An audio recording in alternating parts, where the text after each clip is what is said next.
Hi, so today I'm talking about Lincoln's different speeches that he's written throughout his life and talking about the way in which morality plays into government and politics. And so Lincoln talks about morality as kind of being the framework for America.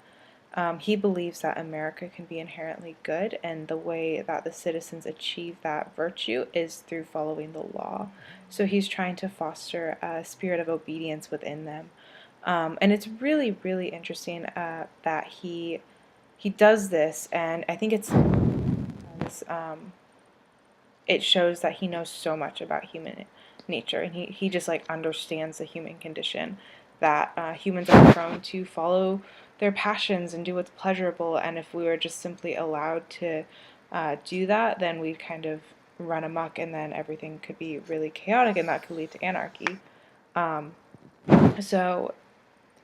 in a way, he's addressing that possible danger through encouraging the American citizens to be moral by following the law. And he really does this by way of using a lot of Christian language, and it makes sense because at the time he was writing to a predominantly Christian audience, and so in that culture they just kind of knew the Christian language really well. Um, But it's really cool to just think about how morality is such an important foundation for government, especially for Lincoln, and I find that striking because today when we talk about morality, it seems like you should just do what's right for you, and morality isn't really an objective right or wrong. It's more of a tolerance of various beliefs and opinions. So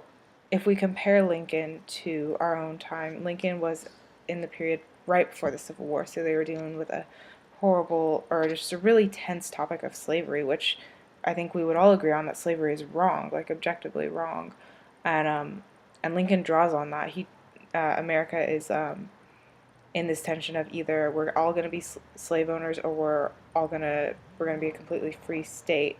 and Lincoln says that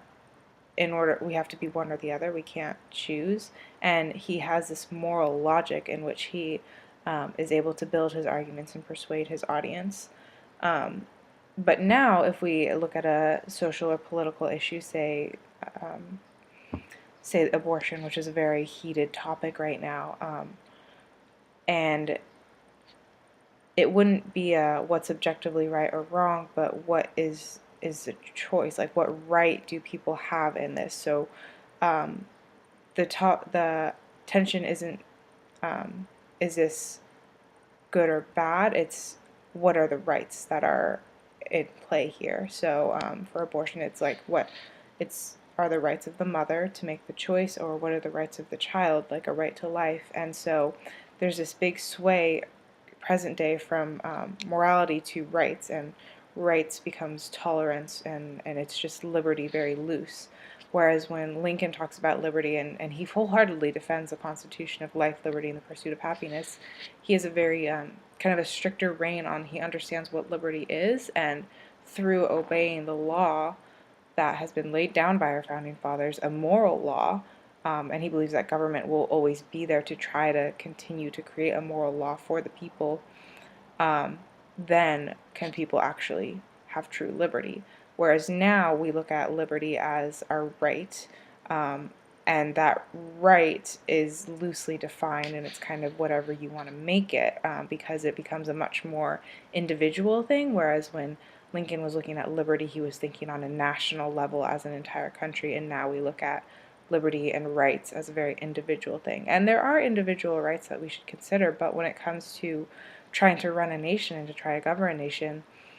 when individual rights are the basis of morality, then, or when individual rights replace morality, um, I don't think you can have a functioning government, because there will be no parameters, there will be no boundaries to keep people safe. There will be it can very easily sway into disarray. So yeah, those are just some thoughts, and I'll see you next time.